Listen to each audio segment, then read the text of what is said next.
How you doing, guys? This is BGDINO, and I am the Terror Soldier.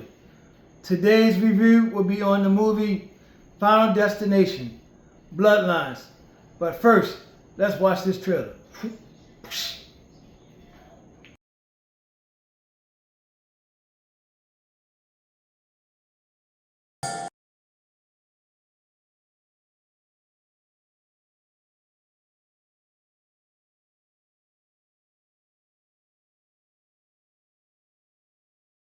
Final Destination 2025 Bloodline is the newest installment to the franchise. This is Final Destination. Need I say more? We already know what we in for. We in for the most craziest kills, the most things that make you the most paranoid, the most innocent situations. So in this story, it starts off with Irish and her boyfriend. They're going to a new building. It's called the Sky Tower. So the Sky Tower is actually like a big giant club type restaurant. It's 400 feet up, straight up in the air, and you have to get in this little high-speed elevator to get to it. This is 1968. So as they was making their way to the elevator, they noticed it was a little kid. He was inside of a water fountain. You know how people throw pennies and quarters and stuff into the water fountain? He was digging in the water fountain, grabbing change out, putting it in his pocket, until a security officer, stopped him from doing it. I'm bringing it up because it's very important.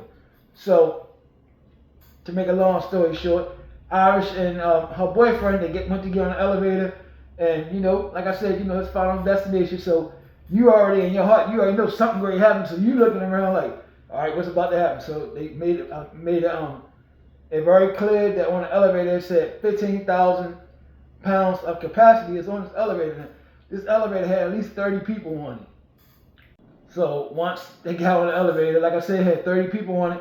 The elevator's door wouldn't shut. So you already like, oh man, your heart pounding because you already know what's going to happen. Something crazy going to happen. You're not sure which part it is and what's about to happen. So the elevator conductor, he forced the elevator door closed, and as it was going up, that same bad little kid, he's on there. Everything is glass. So the elevator's going up 400 feet. Remember, it's 1968. So, and this little kid, he's in there jumping on the thing, like, and everybody looking at him like, will he please stop jumping on this elevator while we going up with glass floors?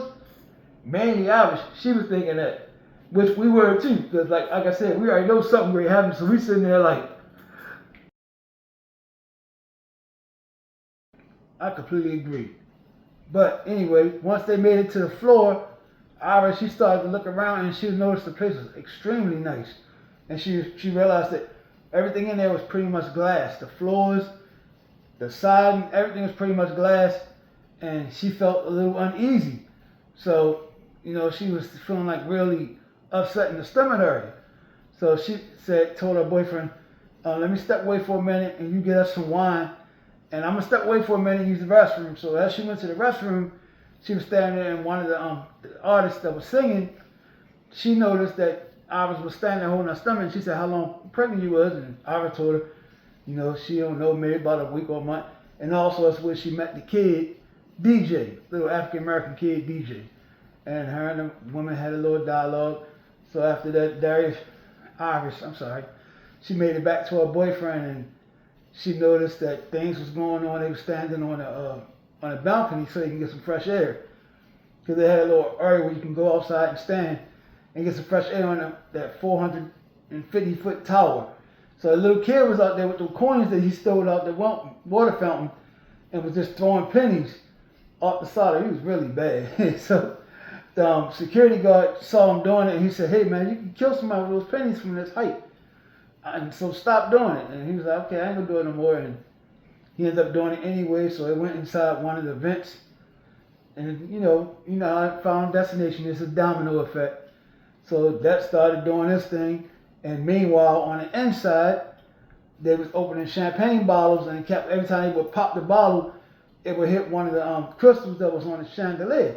So one of them fell off and hit the floor and put a little small crack in the floor. All you need is a little small crack on something that's solid.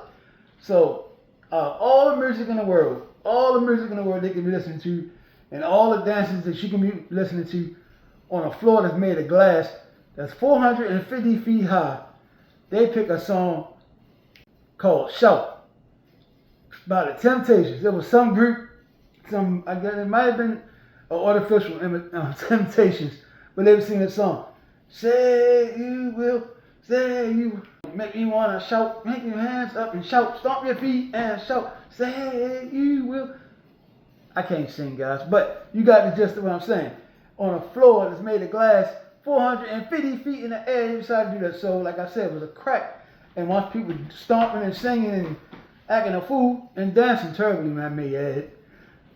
Ira and her boyfriend, they were just standing up looking, and they just happened to be in the center of the floor. Actually, they started dancing also because the boyfriend had proposed to Iris, and she accepted. So they were celebrating that, and she let him know that she was pregnant. So they were celebrating that as the song was on. So they started dancing too, doing a little shout dance. And this is when the Reaper takes over. First group of people started dancing. It was about 12 people just fell straight through the floor. The floor started cracking. People just dropping off. We talking about 450 feet. It's showing people heads busting open. People holding on to the side, trying to hold on for their life onto glass, cutting their fingers off, and people catching on fire because the chef, he has flames all over the place. People getting burnt up. The building is falling sideways, and pretty much everybody dies. I mean, we talking about over 30 people just falling all over the place, hitting the ground. The people that was on the ground, the security was on the ground, it showed them standing there and they were just talking about something. All of a sudden, they say, "Oh, it might be raining." All of a sudden, you hear bodies hitting the ground. Like, I mean, it was crazy. I love that scene. It was great. I mean, Final Destination, like I said, they turned the most simplest things into a deep, deep tragedy, you know. So it goes back to Ira. She still was up top as people were falling off. It made about 8 or 9 people left, and pretty much the building started. The top part of the building was starting to fall off, and Ira just happened to be at the top part of it, so she was able to hold on for a minute. So all them people pretty much died because that part of the building just fell off. This part of the building still was, still shaky. It reminds me of the stratosphere. This thing right here. Yeah, it was shaped like that. So anyway, Ira, she went over to the little boy, and the little boy, there was just her and him left, and this part of the building started to fall, and she holding the little boy's hand, and there wasn't nothing she could do. The building fell, and the last 2 people that died was her and the little boy. She fell and went over to the ground, and head got impaled by some kind of pole, and the little boy, of course, he died too. They didn't really show that, but of course he died also. Then it goes to Ira's granddaughter named Ira. She wakes up screaming, "Ah!" So the thing was, she was constantly having to dream about her grandmother going through this situation. It's a long, twisted story, but Final Destination. We're going to get to it. We're going to unpack this. See, because the younger Ira from 1963, she's now a grandmother, and she's estranged to her family. No one in her family speaks to her because they felt like she was crazy because she got extra paranoid because the whole thing was when everybody died in the building, there was just a vision. You know how Final Destination does. She has a vision, and she stopped everybody from dancing on the floor when she saw the little crack. And she saved everybody their life. But you know how Final Destination is, you can't cheat death. If death want to get you, it's going to get you. So, but she cheated death, and she had everybody there cheating death. So she was real paranoid with her daughter and her granddaughter. So everybody in the family just pretty much disowned her. And then the granddaughter Ira, her mother, she abandoned her and her little brother when they was 10 years old because of, she kept seeing death come after them too. But that was explained later on in the movie. But I'm just breaking things down. I don't want to go step by step because we're talking about Final Destination here. You can't really go step by step. You want to hear about the carnage. You want to hear about what's happening. So once Ira got done streaming, we back to that part. She was in a college dorm, and the college school year was over during summer break. So she was headed back home to her father and her little brother.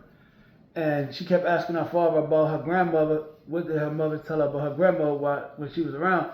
And the father didn't really want to talk about it. So the little brother, he was actually going over of a relative's house. So Ira, she offered to drive him there so she could ask some of the other family questions because she got tired of having this nightmare. She wanted to get some answers. So she wanted somebody to tell, but nobody wanted to tell her anything. None of the older folk anyway wanted to tell her anything. So you go to a big scenario about how everybody is, shunning young Ira because she acted like she was different from everybody else, and all she wanted to do is get answers about what was going on with the grandmother. And her uncle, she was asking the uncle, where do you have any kind of pictures or any letters or anything from grandma? And he said no. So once the uncle walked away, she asked the wife, she said, come on, please, I just need a little bit of help. Please tell me something. So the wife gave her a hint where some letters was at so she can get the address to try to find her grandmother. So make a long story short, it was the uncle, the wife. The uncle had 3 kids. He had 2 sons and a daughter. And then you got Ira, and then you got her little brother. You got our grandmother, the one she's about to go see. I'm counting these people for a reason because this is the bloodline that's still surviving. And you got Ira herself.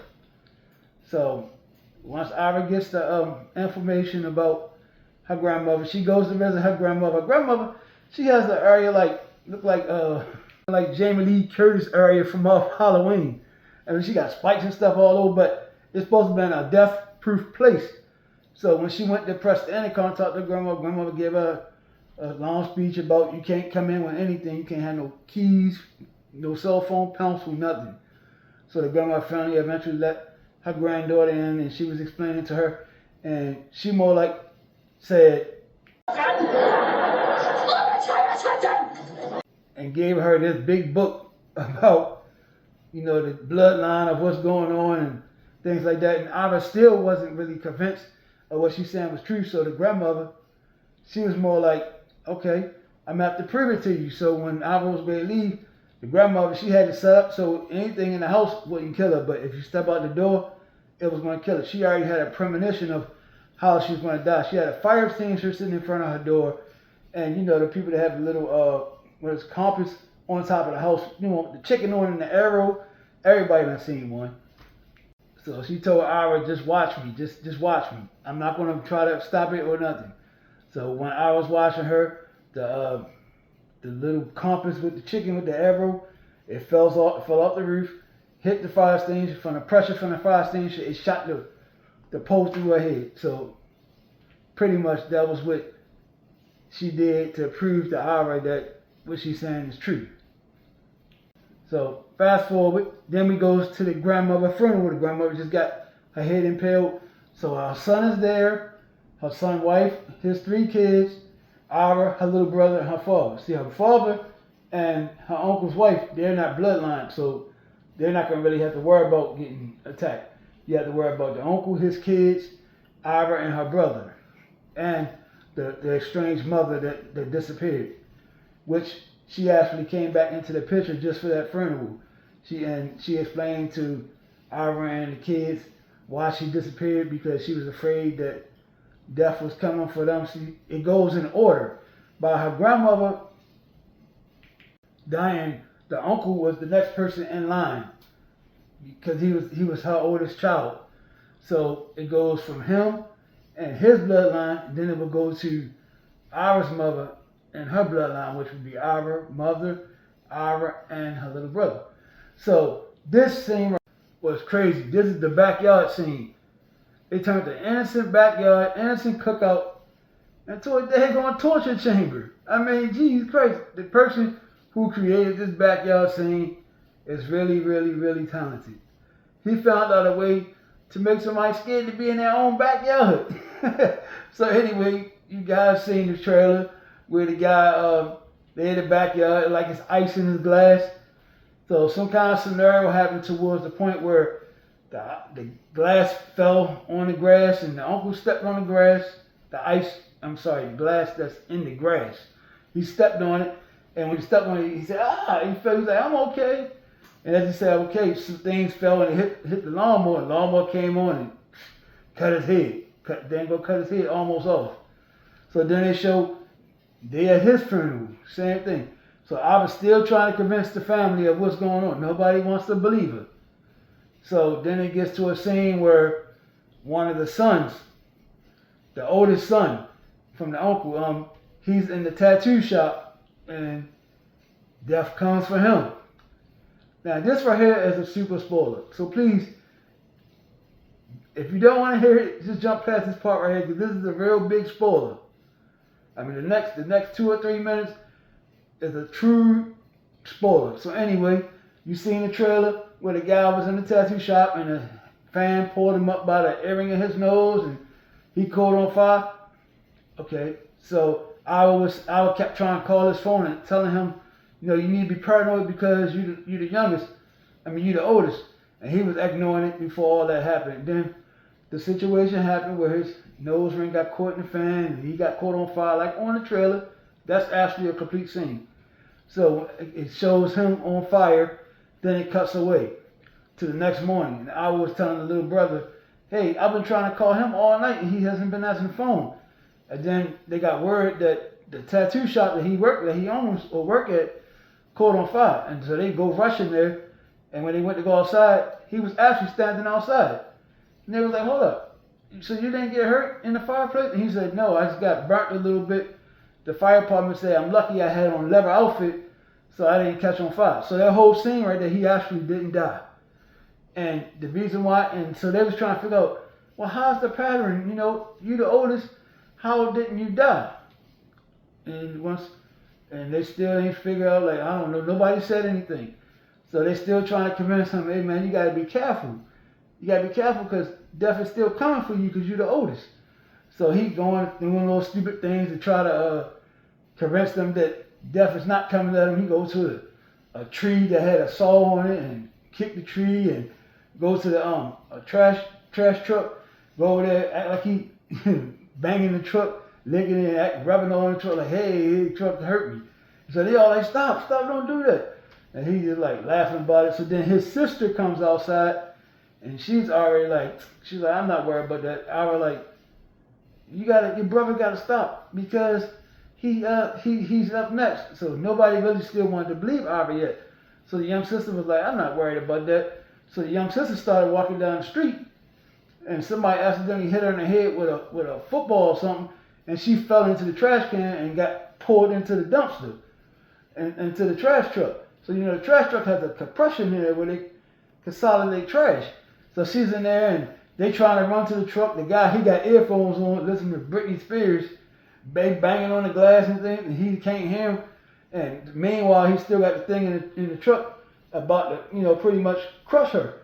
So the older brother and the younger brother and Ira finally got the truck guy to stop. And Ira, she's up top trying to pull her out the trash can before she get crushed. And as she pulled out, all she was able to get was part of her head and her arm, and the thing just crushed. It shows part of her head just breaking half and part of her arm. Oh man, it was disgusting. It was great. It was great, I must say. Now this right here convinced the family of what Ira was saying was true. So they still was trying to figure out, how did death jump over the older brother? So the mother finally started crying and she confessed. She said, it's my fault why your order was messed up. So everybody like, what you mean? Trying to find out her oldest son, she had an affair with her husband. The oldest son wasn't really her husband's father. 18 years. You know what I'm talking about. So anyway, the oldest son wasn't his. And that was just the way he found out. So he's like, well, who is my father? And she said, some dude, I guess, that down the street. And he's like, oh, I always wondered why he wanted to play catch with him.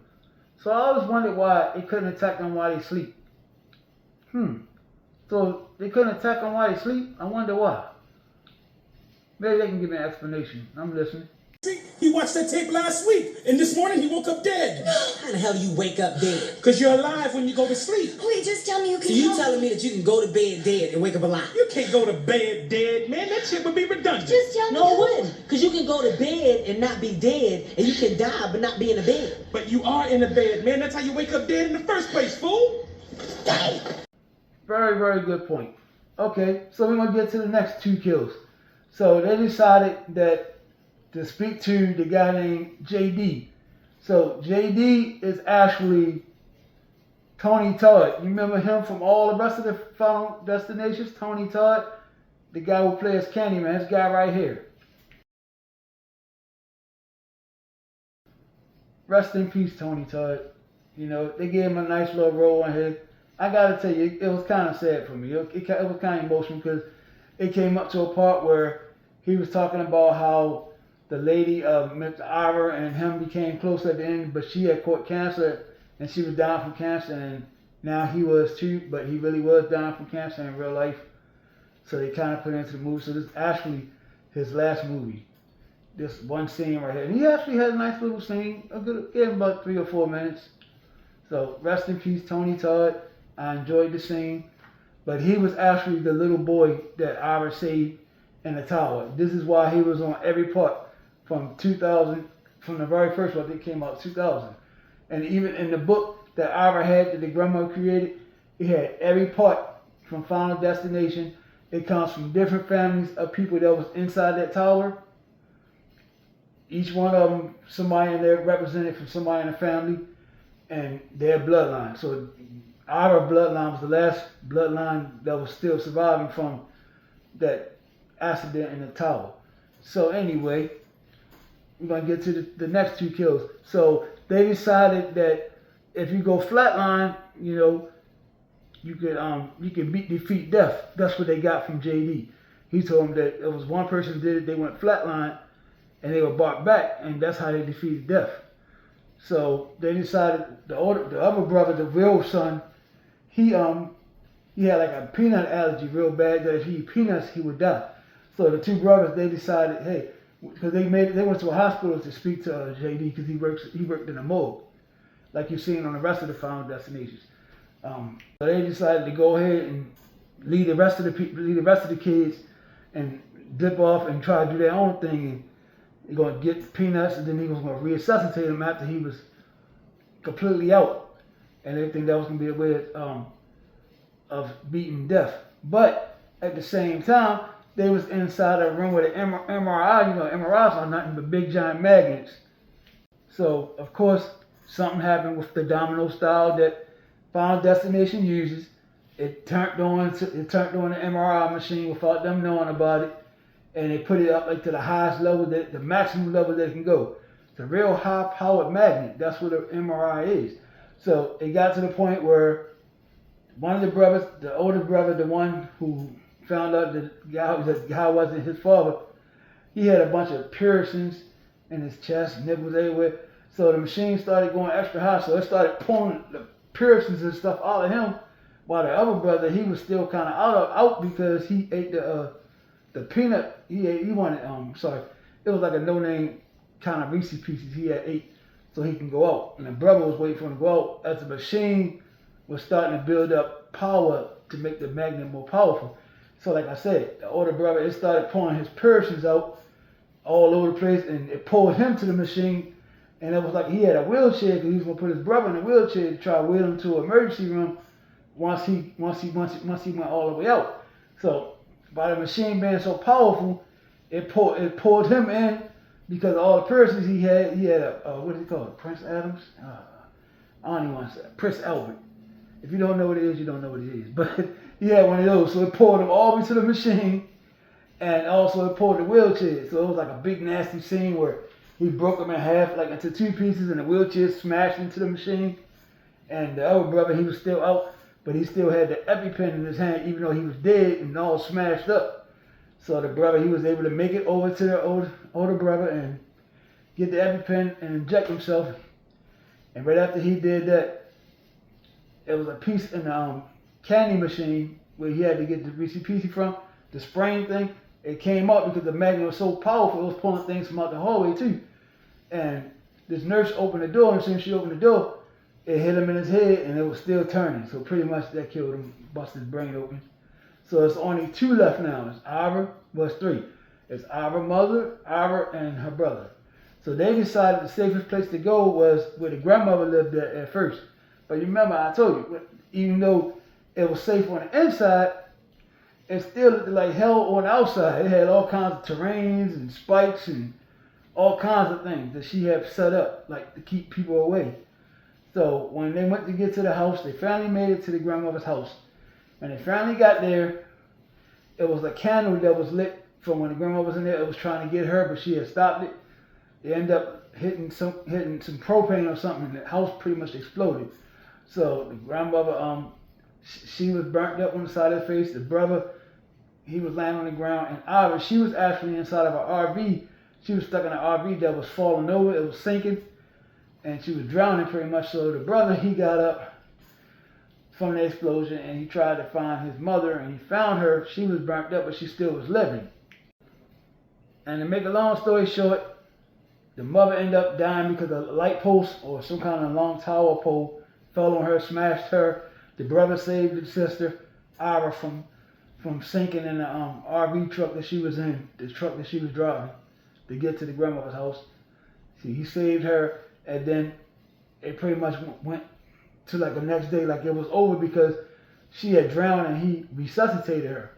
So it was the next day, and it was like a prom date for the little brother. He was going to a prom, and they was all happy, and it was like everything was over. So Ira and the brother, they was walking down to the people's house down the street because all the kids were going to the prom together.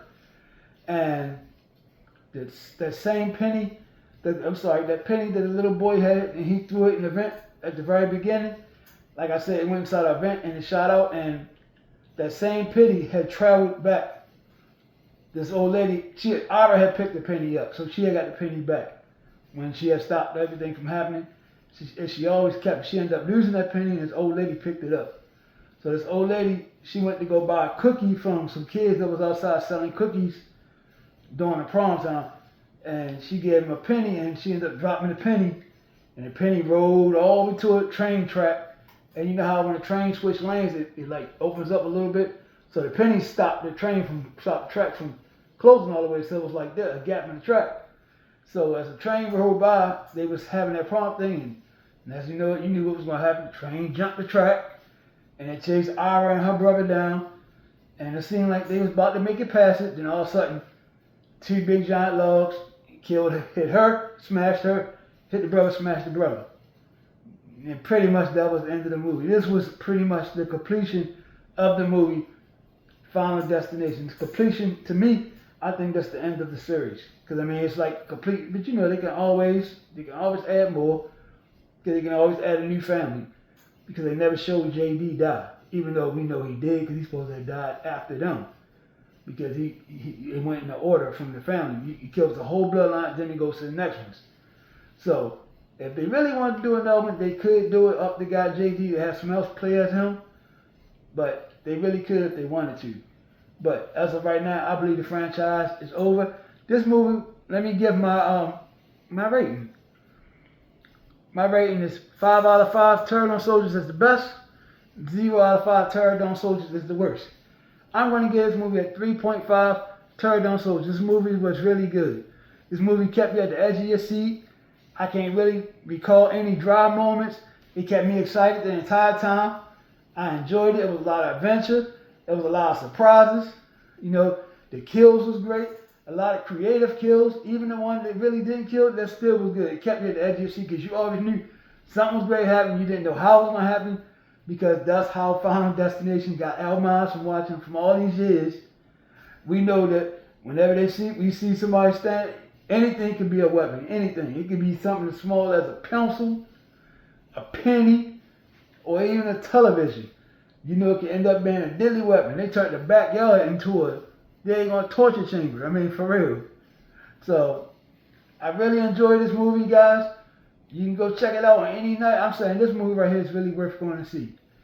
I wanted to see it during the daytime. I had an early screening, and it still was packed in the theater. So, people really want to see this movie. I would suggest you go see it with a nice crowd. You know, crowd participation always can help when it's a horror movie. You know, to me, that's how I always felt anyway. With horror movies, it's always great to have crowd. So there you have it, guys. The rating is 3.5 Pterodon Soldiers out of 5 Pterodon Soldiers. Shout out to the Dante Show Network. Shout out to Dream 5th. Shout out to Miss Jersey. Subscribe to her channel. It's Forensic8888. She does movie reviews also, and she does stories. This is BGDINO. I hope you enjoyed the show. This is the review for Final Destination Bloodline.